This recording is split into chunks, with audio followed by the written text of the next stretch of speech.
Om Namo Bhagavate Vasudevaya. Om Namo Bhagavate Vasudevaya. Om, I bow to the Lord Vasudeva.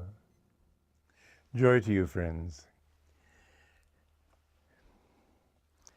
Krishna has said, "Now hear the wisdom of yoga, equipped with which, O Partha, you will break the shackles of karma." And then in stanza 40 he says, in this path of yoga action, in other words, there is no danger of unfinished business, nor are there latent within it the opposite, cancelling effects of duality. Then he goes on to make the statement that Yogananda many times repeated to us. Even a little practice of this religion will free you from dire fears and colossal sufferings. In parenthesis it says, which are inherent in the unceasing cycles of death and rebirth.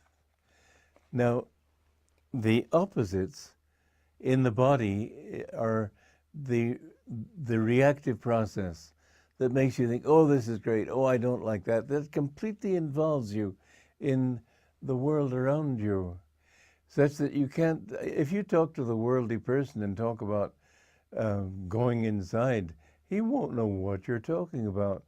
Really, this is why Jesus said, don't cast your pearls before swine.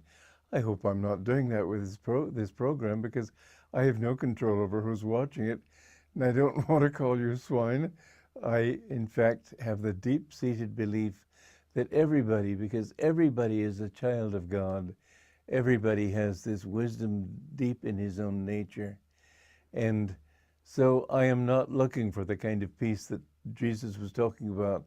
I'm willing to throw these truths before you, but I know that many people will laugh at it, and that's not my problem. I know what I'm talking about.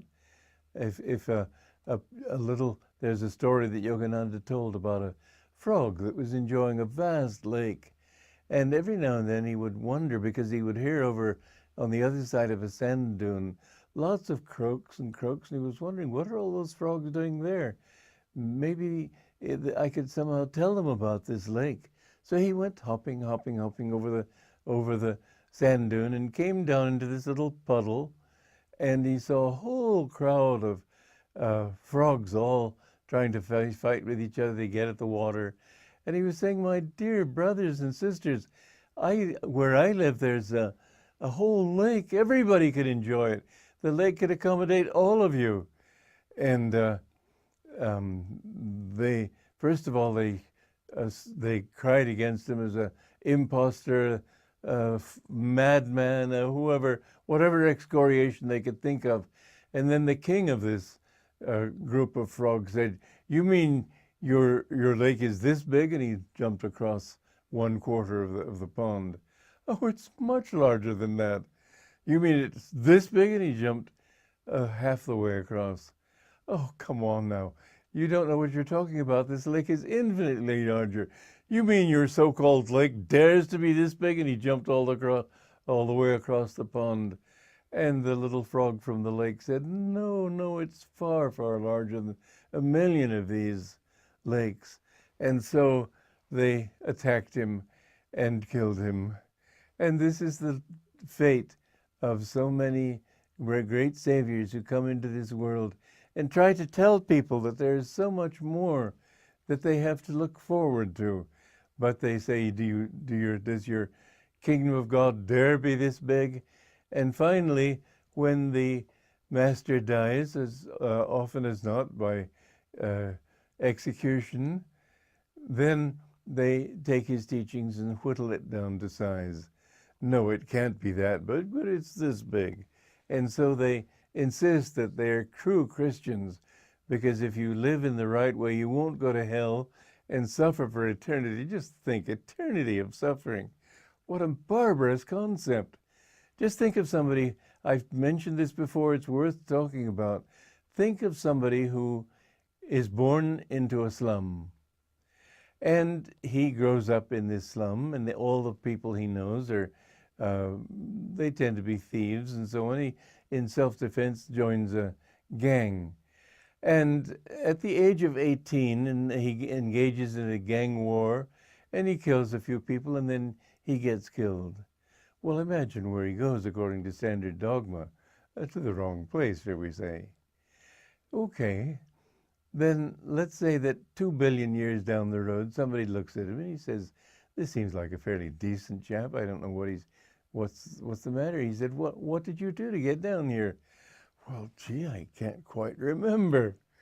I mean, after 2 million years, will you remember killing a few people in a street brawl?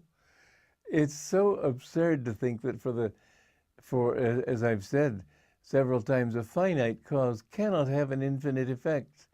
If you do wrong in this life, you may pay for it in some way in the other world and in this world, and you'll have to pay off that karma. But to think that it's eternal, and to think that God should get angry with you for doing it, what chance did that poor boy have in the first place? Why should God be so bigoted? You see, what Christians have done is they've turned Christianity into Churchianity. They have tried to tell the world of Christians that Jesus had this little church. What's outside the church is not true. Only what's in the church is true. And what the church teaches is true. And anything that is actually the modern Pope, the Pope today even believes, as far as I can tell, that outside the Catholic Church there really isn't salvation. You can go to a better place, but it won't be real salvation. I don't know all the ins and outs of that dogma, but any of it is absurd. I talked to this Monsignor who was trying to sort of create a bridge between, or to discover a bridge between his teachings and beliefs and mine.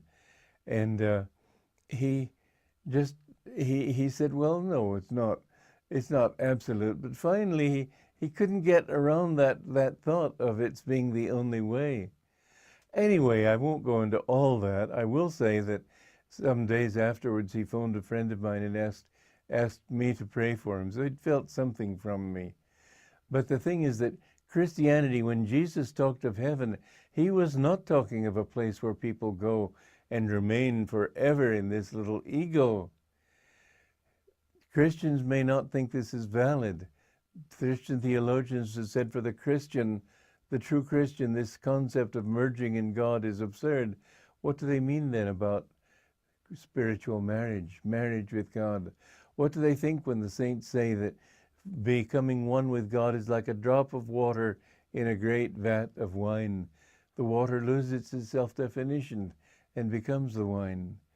No, the teachings in the churches are geared to the level of the teachers, and that level is a low level compared to the true saints. Very few people who preach are saints. Very few people are saints. In the Bhagavad Gita it says, out of 1,000, one seeks me. Out of thousands who seek me, one knows me. This is not a very high planet we're living on, and most people are after money and power and fame. Joy to you.